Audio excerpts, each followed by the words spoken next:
Fortuna. Claudia, buenas tardes. Muy buenas tardes, Julio. Muy buenas tardes a todos y a todas en tu audiencia. A mí se me hace que tú quieres hablar de política, de la marcha y de todo eso, pero a lo mejor lo de lo que vas a hablar es de economía y de finanzas. Claudia, ¿de qué quieres hablarnos hoy? No, pues claro que yo también quiero hablar de la marcha, Julio, pero creo que hay temas súper interesantes en el escenario que tienen que ver con Citibanamex. Se acaba de Mm. dar a conocer que el banco Mifel está reforzando, Julio, de una manera impresionante su oferta. Tenemos la nota en el portal de la revista Fortuna. Se suman a Mifel, Apolo Global y Fondo Soberano de Abu Dhabi en la puja por Banamex. Es decir, ya tenía bien reflotada la postura Mifel del señor Daniel Becker, que es presidente de la Asociación de Bancos de México, y ahora suma a la oferta que ya tenía con Advent estos dos fondos. Entonces, Julio, vemos que el señor Becker quizás, y esto es, la verdad es que es un buen deseo, para marzo, cuando los banqueros estén en Acapulco en su tradicional cónclave, a lo mejor ya tenemos por ahí nuevo dueño de Citibanamex porque lo está tomando muy en serio. Vemos que la otra oferta de Grupo México del señor Germán Larrea quizás se vea un poco oscurecida, Julio, por este diferendo desacuerdo que tiene con el Tren Maya. ¿Te acuerdas que íbamos a Sí. platicar de ese tema? Bueno, pues finalmente ya se sabe que sí hay un diferendo, que son los militares los que están decidiendo cuánto se le va a dar de finiquito.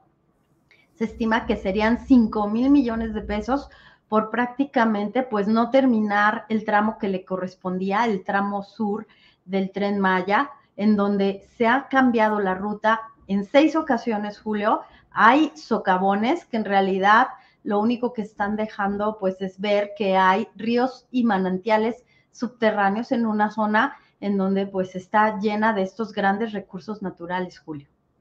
Oye, Claudia, y sobre este tema del grupo Mifel y del señor Becker, ¿de dónde viene, cuál es la historia, pues, empresarial del señor Becker que de pronto, pues, está en vías de asomar como uno de los personajes poderosos, más poderosos económicamente, porque hasta ahora, pues, Mifel es un banco pequeño en comparación con lo que ahora está aspirando. ¿Cuál es la historia o la relación empresarial tanto de este grupo como del señor Becker, Claudia? Pues mira, es un banco que ha estado atendiendo, como bien dices tú, a comunidades como tipo boutique, muchos empresarios en el sector textil, muchos empresarios que tienen que ver con la comunidad de origen judío que han tenido pues mucho desarrollo en este país. Entonces, el señor Daniel Becker, cuando se suma a esta ola de banqueros que quieren ser parte pues de la dirigencia de una asociación que te acuerdas, antes de la crisis de 2008 de las hipotecas subprime, solo los bancos extranjeros estaban encabezando la Asociación de Bancos de México. Bueno, pues después de Luis Miguel Niño de Rivera, que viene de Banco Azteca, un banco mexicano, antes había sido, pues ya sabemos, BBVA y Citibanamex, viene el señor Becker con Mifel, que en efecto tienes toda la razón, es un banco, digamos, chiquito, pero que tendría este gran impulso y lo que estamos viendo ya y Becker está poniendo sus cartas sobre la mesa, pues no tiene todo el dinero para comprar un banco del tamaño de Banamex, pero sí tiene la capacidad de traer inversionistas, Julio.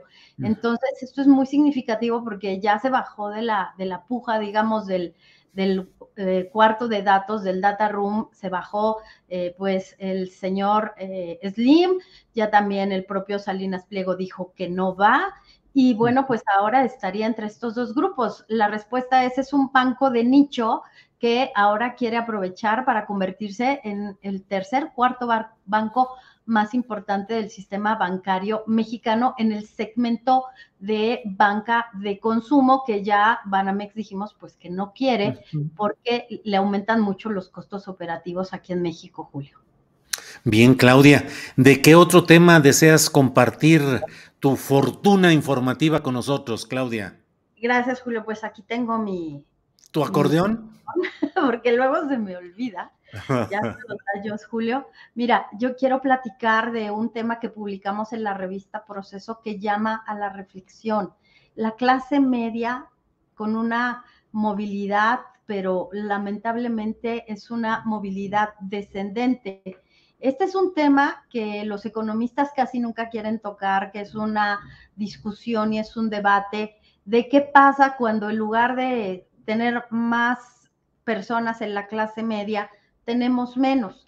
¿Y qué pasa cuando esa clase media, que en teoría es el segmento de la población que gana más de 500, 600, 700 pesos diarios y que les permite, de acuerdo con la Organización para la Cooperación y el Desarrollo Económico, tener ingresos mensuales por 20,000 pesos? Lo que ha pasado, Julio, es que en todo el mundo ya hay 4.7 millones de personas en clase media menos que han entrado al segmento de pobreza. Entonces, en México ha pasado esto, pero bueno, se piensa que no solamente es el embate de la pandemia, la inflación, sino que tiene que ver con la decisión de apoyar a las clases de menos recursos por decreto, que ya lo merecía la clase que gana menos de 7,000 pesos al mes, de que se aumentara el salario mínimo. Entonces, cuando se comienzan a hacer estos cálculos, Julio, nos salen menos mexicanos en clase media y además también el problema que se generó, o déjame corregirlo, la situación que se generó con la subcontratación, con la regularización de la subcontratación, que era realmente ominosa e ilegal, y entonces todos los números respecto a la clase media se están moviendo. Entonces ahora en México, Julio, tenemos menos mexicanos en clase media y que esto, bueno, pues también ha generado que hoy tenemos 47.2 millones cuando antes teníamos 42.2. Entonces, de mexicanos. Entonces, Julio, parece que es un tema de registro, pero también es un tema de la pandemia, también es un tema de la inflación, pero también impactó, Julio, la decisión del gobierno de reducir salarios en muchos segmentos del gobierno y también disminuir plazas en este sector. Entonces, la clase media es un embate fuerte el que tiene y que tardará pues varias décadas en recuperarse, Julio. Bueno, pues todo muy interesante, Claudia, en la marcha de la economía y de las finanzas y las empresas, porque no todo es marcha política. Así es que bueno, pues como siempre, muy agradecidos, Claudia, a reserva de lo que desees agregar. Sabes que siempre estamos aquí atentos para los temas que desees proponer, así es que a reserva de lo que desees agregar, yo como siempre te doy las gracias por esta oportunidad de platicar. Al contrario, Julio, pues mira, nada más estar muy pendientes. Los analistas siguen esperando que se dé la declaratoria de recesión, porque es una recesión que se está tardando demasiado en manifestarse. No es que queramos que haya recesión, pero pues los números están muy nerviosos, los analistas viendo estos números, porque la Reserva Federal sigue subiendo tasas para tratar de combatir la inflación y se sigue calentando la economía. En Estados Unidos, la discusión en este momento es qué hay detrás de bambalinas luego de que la Reserva Federal ha estado imprimiendo dinero. Puede haber muertos en el closet. Eso es lo que tienen mucho miedo en Estados Unidos. ¿Cómo nos afectarían aquí a México cuando México tiene registros históricos de inversión extranjera? Cuando estamos saliendo, estamos recuperando el crecimiento que todavía falta. Pero ese tema de la recesión y de los pasivos que podrían estar ocultos, Julio, porque hay muchas empresas que comienzan ya a cerrar sus puertas, hay una reconfiguración. Creo que de ese tema tenemos que estar muy al pendiente. Híjole, bueno, pues vamos a estar al pendiente, Claudia, y seguimos atentos.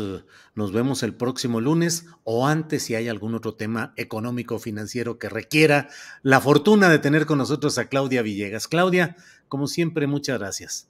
Claro que sí, Julio. Atenta siempre y que tengan un gran inicio de semana. Gracias. Hasta luego.